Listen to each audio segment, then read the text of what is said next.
आप सभी विद्यार्थी का स्वागत है आपके अपने चैनल AK क्लासेस में। तो आज हम लोग पढ़ने वाले हैं क्लास 10th बिहार बोर्ड परीक्षा 2026 के लिए, जो कि साइंस यानी विज्ञान का टॉप 30 VVI ऑब्जेक्टिव क्वेश्चन, जो कि आज के क्लास काफ़ी ज़्यादा इम्पोर्टेंट होने वाला है। अगर यह 30 ऑब्जेक्टिव क्वेश्चन पढ़ लेते हैं, जो कि आपका टेस्ट के रूप में होगा, अगर यह 30 ऑब्जेक्टिव क्वेश्चन सही कर देते हैं तो इन प्रश्नों में से बहुत सारा प्रश्न हूबहू आपके फाइनल बोर्ड परीक्षाओं में देखने को मिलेगा। यह हमारा गारंटी है, क्योंकि इन टाइप के प्रश्न बहुत सारे आपके एग्जामों में पूछे जाते हैं। और आज के क्लास में सबसे अलग प्रश्न है साइंस का।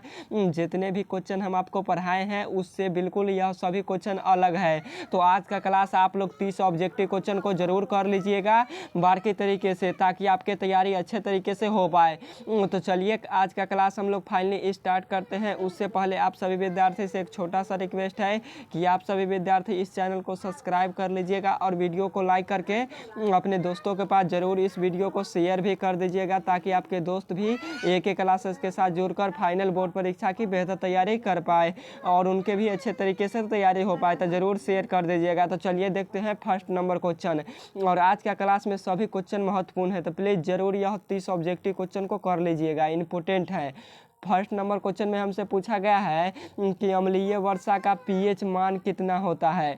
तो अम्लीय वर्षा का pH मान होता है, तो अम्लीय वर्षा का pH मान कितना होता है, तो अम्लीय वर्षा का pH मान 5.6 से कम होता है। 1 का राइट आंसर बी होगा, 5.6 से कम होता है। और आपके एग्जाम में कई बार क्वेश्चन पूछा गया है कि अम्लीय वर्षा किसके कारण होता है। तो अम्लीय वर्षा कौन से गैस के कारण होते हैं, तो अम्लीय वर्षा NO2 और SO2 गैस के कारण होते हैं। किसके कारण, तो NO2 और SO2 दोनों गैस के कारण होता है अम्लीय वर्षा। तो आपको याद रखना है, क्योंकि यह क्वेश्चन सब पूछे जाते हैं आपके फाइनल बोर्ड परीक्षाओं में। आपसे क्वेश्चन पूछेगा कि अम्लीय वर्षा का pH मान कितना होता है, तो 5.6 से कम होता है। तो आपको याद रखना है। अगला नंबर क्वेश्चन है 2 नंबर, और आज के क्लास में बिल्कुल अलग क्वेश्चन है, सबसे बिल्कुल अलग। जितना हम आपको क्लास कराए हैं वो सभी क्वेश्चन से अलग है, तो आपको बारीकी तरीके से सभी क्वेश्चन को डिस्कस कर लेना है। 2 नंबर क्वेश्चन में पूछा है कि मनुष्य के लार में कौन सा एंजाइम पाया जाता है। तो मनुष्य के लार में कौन सा एंजाइम पाया जाता है, तो टाइलिन नामक एंजाइम पाया जाता है। 2 का राइट आंसर सी होगा, टाइलिन नामक एंजाइम मनुष्य के लार में पाया जाता है। और आपसे क्वेश्चन में पूछ देगा यह जो टाइलिन नामक एंजाइम है वह मनुष्य में कितनी जोड़ी पाई जाती है। तो मनुष्य में टाइलिन नामक एंजाइम कितनी जोड़ी पाई जाती है, तो 3 जोड़ी पाई जाती है। कितनी जोड़ी, तो 3 जोड़ी पाई जाती है। तो आप लोग जरूर याद रखिए, यह क्वेश्चन सब बनते हैं आपके फाइनल बोर्ड परीक्षाओं में। नेक्स्ट नंबर क्वेश्चन है अगला नंबर, और यह सभी क्वेश्चन को लिखने में लगभग 1 से 1.5 घंटा लगा है। तो आप सभी विद्यार्थी यह प्लीज़ जरूर 30 ऑब्जेक्टिव क्वेश्चन कर लीजिएगा, क्योंकि हमारा बहुत समय लगा है यह सभी क्वेश्चन को लिखने में यानी टाइपिंग करने में। तो आप सभी विद्यार्थी बारीकी तरीके से करिएगा यह सभी क्वेश्चन को। 3 नंबर क्वेश्चन में पूछा है कि अवतल लेंस को क्या कहते हैं। तो अवतल लेंस को कहते हैं, यानी अवतल लेंस को क्या कहते हैं हम लोग, तो अवतल लेंस को अपसारी लेंस कहते हैं। क्या कहते हैं, तो अपसारी लेंस कहते हैं। 3 का राइट आंसर बी होगा, अपसारी लेंस कहते हैं। और आपसे क्वेश्चन पूछ देगा अगर फाइनल बोर्ड परीक्षा में कि उत्तल लेंस को क्या कहते हैं, तो उत्तल लेंस को अभिसारी लेंस कहते हैं। क्या कहते हैं, तो उत्तल लेंस को अभिसारी लेंस कहते हैं। तो आप लोग याद रखिएगा, यह क्वेश्चन से आते हैं। अगला नंबर क्वेश्चन है 4 नंबर क्वेश्चन में हमसे पूछा गया है कि मोटर गाड़ी के चालक के सामने कौन सा दर्पण लगा होता है। तो मोटर गाड़ी के चालक के सामने यानी ड्राइवर जिस सामने गाड़ी को चलाता है उसके सामने एक आईना यानी मिरर लगा होता है। तो वह कौन सा दर्पण होता है, तो वह उत्तल दर्पण होता है। कौन सा दर्पण होता है, तो वह उत्तल दर्पण का होता है। राइट आंसर बी होगा, उत्तल दर्पण का। और मोटर गाड़ी के हेडलाइट और बैक लाइट अग्रदीप इस समय किसका प्रयोग किया जाता है, तो अवतल दर्पण का प्रयोग किया जाता है। तो ये भी क्वेश्चन आपके फाइनल बोर्ड परीक्षाओं में आया है कि मोटर गाड़ी के अग्रदीप में किसका प्रयोग किया जाता है, तो अवतल दर्पण का किया जाता है। तो आप लोग इसे जरूर याद रखिएगा। और उत्तल दर्पण का प्रयोग मोटर गाड़ी के चालक के सामने क्यों किया जाता है, क्योंकि उत्तल दर्पण में छोटा प्रतिबिंब बनता है। कैसा प्रतिबिंब बनता है, छोटा और काल्पनिक के साथ हमेशा सीधा प्रतिबिंब बनता है। इसीलिए मोटर गाड़ी के चालक के सामने उत्तल दर्पण का प्रयोग किया जाता है। तो आप लोग याद रखिएगा, यह क्वेश्चन से आते हैं। नेक्स्ट नंबर क्वेश्चन है 5 नंबर। 5 नंबर क्वेश्चन में पूछा है कि किस दर्पण की फोकस दूरी धनात्मक होती है। तो एक क्वेश्चन पक्का रहेगा आपके फाइनल बोर्ड परीक्षाओं में। तो किस दर्पण की फोकस दूरी धनात्मक होती है, तो अवतल दर्पण की फोकस दूरी ऋणात्मक होती है, परंतु पूछा है हमसे धनात्मक। तो राइट आंसर हमारा बी वाला होगा। उत्तल दर्पण की फोकस दूरी धनात्मक होती है और उत्तल दर्पण और उत्तल लेंस दोनों की फोकस दूरी धनात्मक होती है। और आपसे एक क्वेश्चन पूछा गया है फाइनल बोर्ड परीक्षाओं में कि उत्तल लेंस की क्षमता क्या होती है। अगर आपसे पूछ देगा क्षमता क्या होती है उत्तल लेंस की, तो उत्तल लेंस की क्षमता भी धनात्मक होती है। क्या होती है, तो उत्तल लेंस की क्षमता भी धनात्मक होती है। और अवतल लेंस की फोकस दूरी और क्षमता दोनों के दोनों ऋणात्मक होती है अवतल लेंस की। तो आपको याद रखना है, चाहे अवतल दर्पण हो चाहे अवतल लेंस हो, तो आपको याद रखना है। अगला नंबर क्वेश्चन है नेक्स्ट नंबर क्वेश्चन है 6 नंबर की दही जमाने में निम्नलिखित में से कौन सी क्रिया होती है। तो दही को जमाने में निम्नलिखित में से कौन सी क्रिया होती है, तो किण्वन की क्रिया होती है। कौन सी क्रिया होती है, तो किण्वन की क्रिया होती है। 6 का राइट आंसर सी वाला होगा, किण्वन की क्रिया होती है। और एक क्वेश्चन आया है आपके फाइनल बोर्ड परीक्षाओं में कि दही में कौन सा अम्ल पाया जाता है। तो दही में कौन सा अम्ल पाया जाता है, तो दही में लैक्टिक अम्ल पाया जाता है। कौन सा अम्ल पाया जाता है, तो दही में लैक्टिक अम्ल पाया जाता है। तो आप लोग जरूर याद रखिएगा, दही में लैक्टिक अम्ल पाया जाता है। और दही में छोटे छोटे कीड़े पाए जाते हैं। क्या पाए जाते हैं, तो दही में छोटे छोटे कीड़े पाए जाते हैं, जिसके कारण दही जम पाती है। तो वही आप लोग समझिएगा। और एक क्वेश्चन पूछेगा कि ताजे दूध का पीएच मान कितना होता है। तो ताजे दूध का पीएच मान 6 से कम होता है। क्या होता है, तो ताजे दूध का पीएच मान 6 से कम होता है। कितना होता है, तो ताजे दूध का पीएच मान 6 से कम होता है। और आपसे एक और क्वेश्चन पूछेगा फाइनल बोर्ड परीक्षा में कि ताजे दूध का जब पीएच मान 6 होता है यानी 6 से कम होता है, तो इसका यह कैसा होगा। हम अगर पूछ देंगे कि जब इसका पीएच मान 6 से कम है तो यह कैसा होगा, तो यह अम्लीय होगा। कैसा होगा, तो यह अम्लीय होगा। तो जरूर याद रखिएगा, यह क्वेश्चन सा आते हैं। नेक्स्ट नंबर क्वेश्चन है 7 नंबर कि मनुष्य में वृक्क संबंधित है। यहाँ पे टाइपिंग मिस्टेक है, यहाँ पे होना चाहिए क्या, वृक्क होना चाहिए। क्या होना चाहिए, तो मनुष्य में वृक्क संबंधित किससे है, तो मनुष्य में वृक्क संबंधित है उत्सर्जन से। किससे है, तो उत्सर्जन से संबंधित है। राइट आंसर बी होगा, उत्सर्जन से संबंधित है। और एक क्वेश्चन पूछा गया है आपके फाइनल बोर्ड परीक्षाओं में कि वृक्क के संरचनात्मक एवं क्रियात्मक इकाई को क्या कहते हैं। तो वृक्क के संरचनात्मक एवं क्रियात्मक इकाई को नेफ्रॉन कहते हैं। क्या कहते हैं, तो नेफ्रॉन कहते हैं। तो जरूर याद रखिए, यह क्वेश्चन से इंपॉर्टेंट है आपके फाइनल बोर्ड परीक्षाओं के लिए। नेक्स्ट नंबर क्वेश्चन है अगला नंबर 8 नंबर क्वेश्चन में पूछा गया है कि विभवांतर मापने वाले यंत्र को कहा जाता है। और आज का क्लास का बिल्कुल सभी क्वेश्चन अलग है। क्या है, तो अलग है। जितना हम आपको क्लास कराए हैं वो सभी क्वेश्चन से यह सभी क्वेश्चन अलग है। तो विभवांतर मापने वाला यंत्र को क्या कहते हैं, तो विभवांतर मापने वाला यंत्र को वोल्ट मीटर कहते हैं। 8 का राइट आंसर बी होगा, वोल्ट मीटर कहते हैं। और एक क्वेश्चन और पूछेगा कि आम मीटर नापने वाला क्या, तो आम मीटर को मापने वाला यंत्र को क्या कहते हैं। तो आम मीटर मापने वाला यंत्र को क्या कहते हैं, तो आम मीटर के द्वारा किसको नापा जाता है, तो विद्युत धारा का नापा जाता है। किसको, तो विद्युत धारा को मापा जाता है आम मीटर के द्वारा। किसके द्वारा, तो आम मीटर के द्वारा विद्युत धारा को मापा जाता है, यानी विद्युत धारा मापने वाला यंत्र को आम मीटर कहते हैं। तो आपको यह दोनों क्वेश्चन याद रखना है, इंपॉर्टेंट यह सभी क्वेश्चन है। यह सभी क्वेश्चन आते हैं आपके फाइनल बोर्ड परीक्षाओं में। 9 नंबर क्वेश्चन में पूछा है कि मानव नेत्र में कौन सा लेंस होता है। मोस्ट वीवीआई इंपॉर्टेंट क्वेश्चन है। यह क्या है, तो मोस्ट वीवीआई इंपॉर्टेंट क्वेश्चन है। जरूर याद रखिएगा कि मानव नेत्र में कौन सा लेंस होता है, तो उत्तल लेंस होता है मानव नेत्र में। राइट आंसर सी होगा, मानव नेत्र में उत्तल लेंस होता है। क्यों होता है, क्योंकि उत्तल लेंस में वस्तु का छोटा प्रतिबिंब बनता है और सीधा बनता है और बड़े आकार का बनता है, इसीलिए उत्तल लेंस का प्रयोग किया जाता है। और एक क्वेश्चन और पूछता है कि मानव नेत्र में किसी वस्तु का प्रतिबिंब कहाँ बनता है। तो मानव नेत्र में किसी वस्तु का प्रतिबिंब कहाँ बनता है, तो वह रेटिना पर बनता है। कहाँ बनता है, तो वह रेटिना पर बनता है। मानव नेत्र का किसी वस्तु का प्रतिबिंब रेटिना पर बनता है। तो आप लोग जरूर याद रखिएगा। 10 नंबर क्वेश्चन में पूछा है कि रुधिर का कौन सा अवयव रक्त स्राव को रोकता है। तो रुधिर का कौन सा अवयव है जो रक्त स्राव को रोकता है। तो रक्त स्राव मान लीजिए कि किसी कारणवश आपका हाथ कट गया या पैर कट गया, कोई भी अंग, एक शरीर का कोई भी पार्ट एक कट गया, जिससे हमारा ब्लड बहने लगता है। क्या होता है, तो ब्लड निकलने लगता है, यानी रक्त खून निकलने लगता है। और थोड़ी देर बाद उस पर क्या होता है, तो उस पर जमा हो जाता है, उस पर थक्का बन जाता है। क्या बन जाता है, तो थक्का क्या बन जाता है, जहाँ आपका कटा है वह थक्का बन जाता है यानी जम जाता है, और रक्त तो स्राव हो जाता है यानी रक्त उजगुन से बहना बंद हो जाता है यानी रुक जाता है। जब रक्त का थक्का बनता है थोड़ी देर के लिए बहता है परंतु थोड़ा देर के बाद रुक जाता है, तो वह किसके कारण होता है, तो वह प्लेटलेट्स के कारण होता है। किसके कारण, तो प्लेटलेट्स के कारण होता है। तो राइट आंसर हमारा सी होगा, 10 का प्लेटलेट्स के कारण होता है। और आपसे क्वेश्चन पूछ देगा कि रक्त का अवयव कौन सा विटामिन के कारण रक्त का थक्का बनता है, तो विटामिन में पूछेगा तो विटामिन के कमी के कारण रक्त का थक्का बनता है। तो आप लोग जरूर याद रखिएगा क्योंकि विटामिन में पूछेगा तब आप लोग बता दीजिएगा, यह क्वेश्चन सा आता है। और रक्त का रंग किसके कारण से लाल होता है, तो रक्त का रंग लाल हीमोग्लोबिन के कारण होता है। हीमोग्लोबिन में कौन सा तत्व पाया जाता है, तो लोहा पाया जाता है। क्या पाया जाता है, तो लोहा यानी रक्त में लोहा पाया जाता है आयरन में, तो आपको याद रखना है। और हीमोग्लोबिन की कमी के कारण कौन सा रोग होता है, तो एनीमिया रोग होता है। तो आपको ये भी क्वेश्चन सही याद रखना है। जो भी हम क्वेश्चन रिवाइज करवाते हैं वह इंपॉर्टेंट क्वेश्चन बताते हैं, तो आप लोग जरूर याद रखिएगा। 11 नंबर क्वेश्चन में पूछा गया है कि पौधे में जल का परिवहन कौन करता है। 2024, 23, 22 सभी के पेपर में यह क्वेश्चन आया था, साइंस के फर्स्ट और सेकंड सिटिंग में, कि पौधे में जल का परिवहन कौन करता है। तो पौधे में जल का परिवहन जाइलम उत्तक के द्वारा होता है। राइट आंसर ए होगा, जाइलम उत्तक के द्वारा होता है।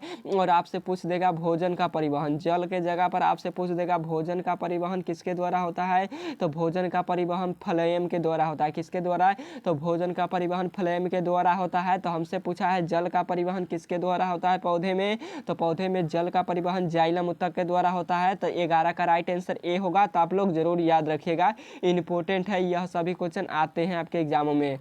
12 नंबर क्वेश्चन में पूछा गया है कि पेड़ पौधे की पत्तियां हरी भरी किसके कारण से दिखाई देती है। तो पेड़ पौधे की जो पत्तियां होती है यह हरी भरी किसके कारण से दिखाई देती है, तो क्लोरोफिल के कारण से दिखाई देती है। 12 का राइट आंसर ए होगा, क्लोरोफिल के कारण से दिखाई देती है। और क्लोरोफिल में कौन सा तत्व पाया जाता है, तो मैग्नीशियम नामक एक तत्व पाया जाता है। कौन सा तत्व, तो मैग्नीशियम यानी Mg तत्व पाया जाता है क्लोरोफिल में। और एक क्वेश्चन और आपसे पूछेगा, फाइनल बोर्ड परीक्षा में पूछा भी गया है कि पेड़ पौधे की पत्तियां में क्या पाया जाता है, तो क्लोरोफिल। और क्लोरोफिल को हिंदी में क्या कहते हैं, तो हरित लवक कहते हैं। क्या कहते हैं, तो हरित लवक कहते हैं क्लोरोफिल को। तो आप लोग को याद रखना है। और क्लोरोफिल वर्ण का रंग कैसा होता है, तो क्लोरोफिल वर्ण का रंग हरा होता है। यानी क्लोरोफिल किस रंग का होता है, तो क्लोरोफिल हरा रंग का होता है। तो यह क्वेश्चन से आते हैं, जरूर याद रखें, इंपॉर्टेंट है सभी क्वेश्चन आज के क्लास में। टोटल 30 ऑब्जेक्टिव मोस्ट इंपॉर्टेंट है आपके फाइनल बोर्ड परीक्षाओं के लिए। अगला नंबर क्वेश्चन है 13 नंबर, कि सौर सेल में बनाने के लिए किसका प्रयोग किया जाता है। तो सौर सेल बनाने के लिए किसका प्रयोग किया जाता है, तो सिलिकॉन का प्रयोग किया जाता है। 13 का राइट आंसर डी होगा, सिलिकॉन का प्रयोग किया जाता है।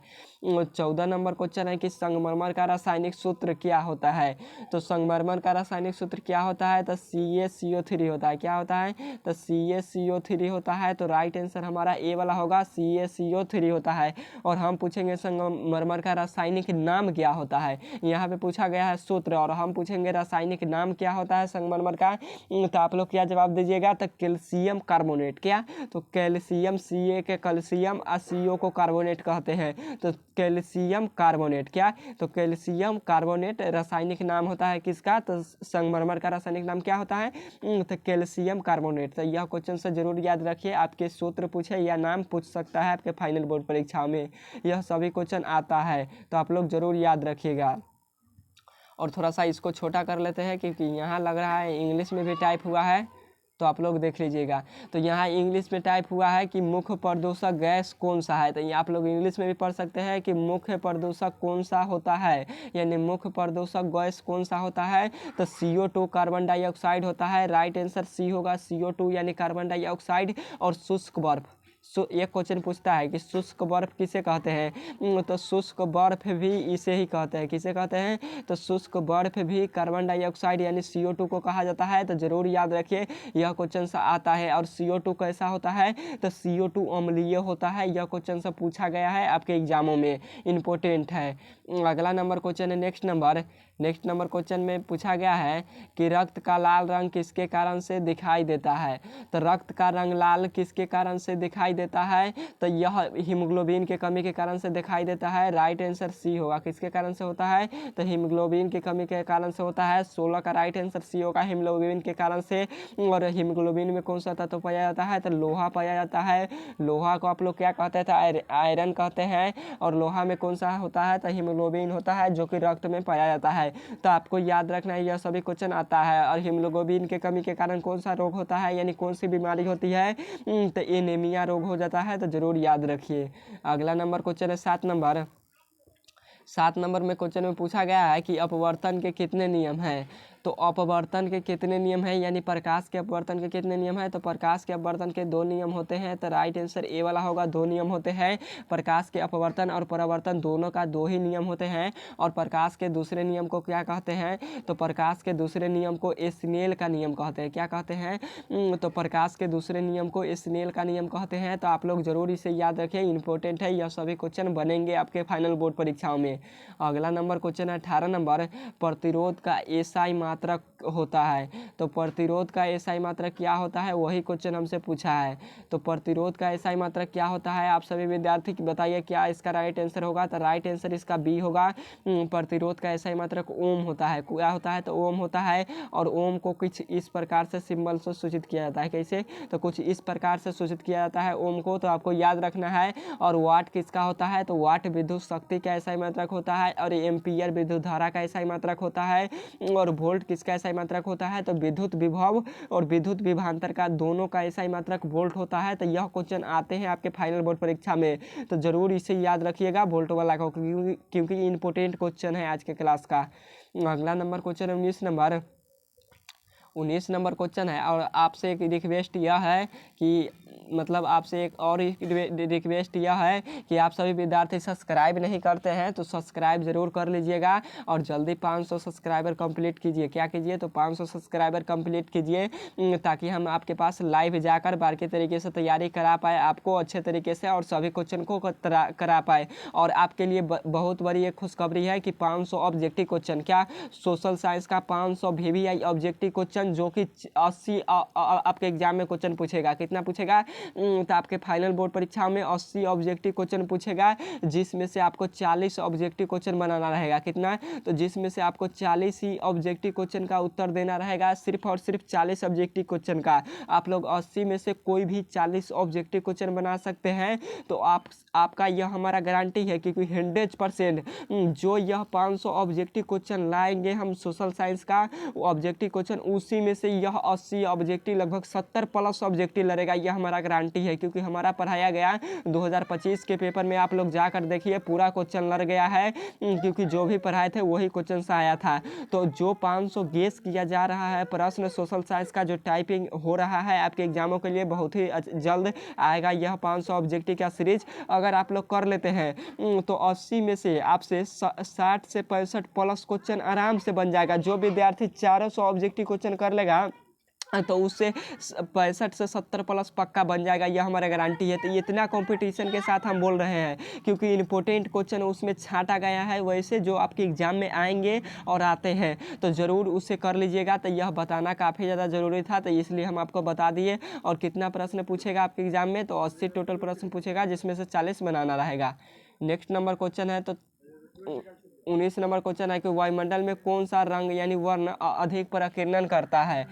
तो वायुमंडल में कौन सा रंग अधिक प्रकीर्णन करता है, तो नीला रंग सबसे ज़्यादा फैलता है। राइट आंसर ए होगा 19 का, नीला रंग सबसे ज़्यादा फैलता है। क्यों फैलता है, क्योंकि वायुमंडल में छोटे छोटे धूल कण वायुमंडल से लटके रहते हैं, जिसके कारण वायुमंडल में नीला रंग का प्रकीर्णन बहुत ही अधिक होता है, और लाल रंग का प्रकीर्णन बहुत ही कम होता है। अगर पूछेगा कि वायुमंडल में किसका प्रकीर्णन बहुत ही कम होता है, तो कम किसका प्रकीर्णन होता है, तो लाल रंग का प्रकीर्णन सबसे कम होता है। और लाल रंग का तरंग दैर्ध्य भी सबसे अधिक होता है। अगर पूछ देगा तरंग दैर्ध्य में, यानी तरंग दैर्ध्य सबसे अधिक किसका होता है, तो लाल रंग का तरंग दैर्ध्य सबसे ज़्यादा होता है। और रेलवे का सिग्नल किस रंग का होता है, तो रेलवे का सिग्नल लाल रंग का होता है, क्योंकि यह स्पष्ट रूप से दिखाई देता है। लाल रंग कहूँ भी रख दीजिए, पूरी तरीके से आपको जैसा है वैसा दिखाई देगा, इसीलिए लाल रंग का प्रयोग किया जाता है।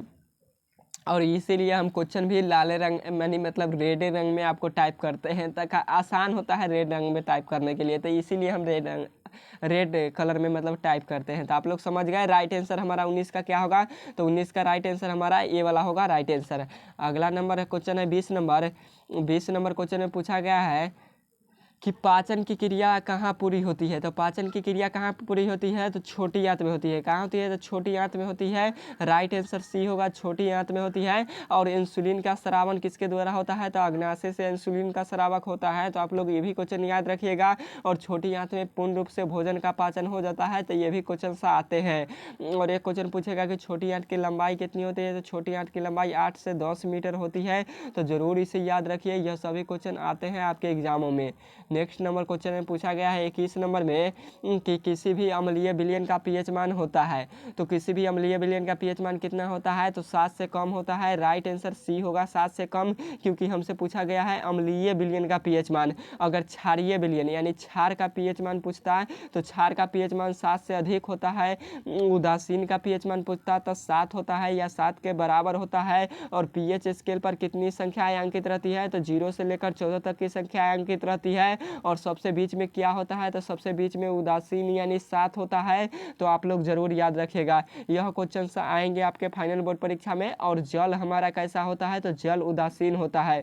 और जल का रासायनिक सूत्र H2O होता है। तो जरूर याद रखिए, यह सभी क्वेश्चन अगर याद रखेंगे तो आपके फाइनल बोर्ड परीक्षाओं में बन पाएगा आपसे क्वेश्चन, यह हमारा गारंटी है। क्योंकि रिवाइज किया गया प्रश्न जरूर याद रखिए, सभी क्वेश्चन आएंगे।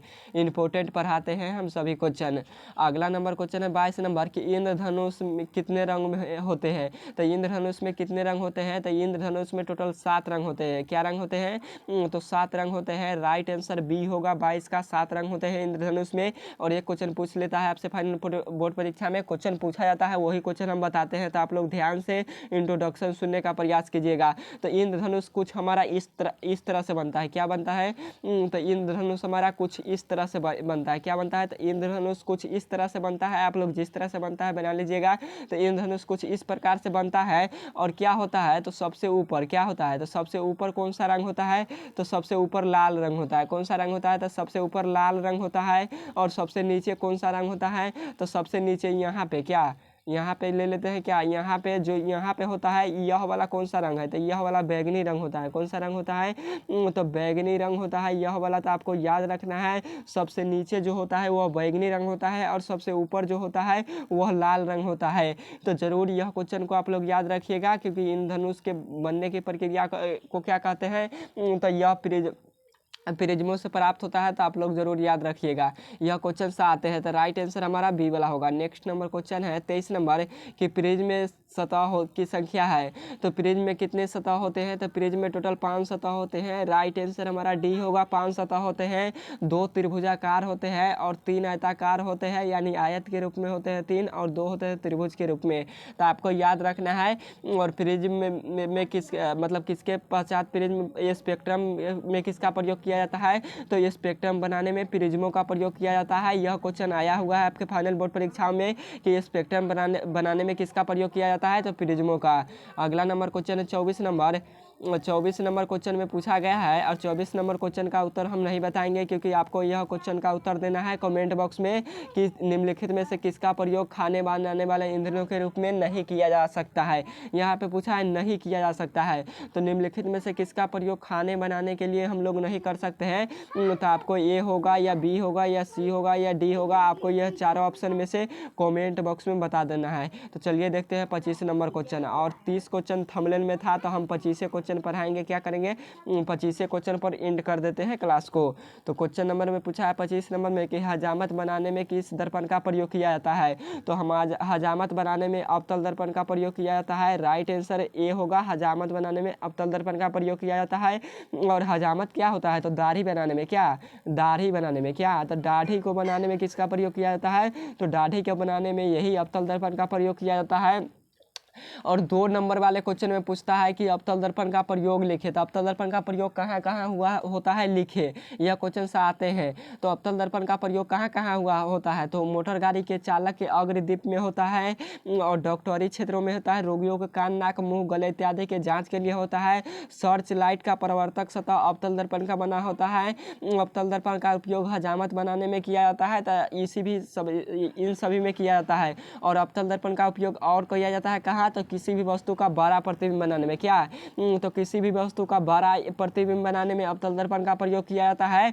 तो आप लोग आराम से दो उपयोग पूछेगा तो आप लोग को हम 10 कितना 8 से 10 उपयोग हम बता दिए, तो आप लोग 2 उपयोग आराम से लिख पाएंगे। जो हमारा विद्यार्थी है वो आराम से लिख पाएगा। तो ओके बाय, फिर मिलेंगे नेक्स्ट क्लास में। और क्या कीजिएगा, तो 24 नंबर वाले क्वेश्चन का जरूर उत्तर दे दीजिएगा आप सभी विद्यार्थी कमेंट बॉक्स में।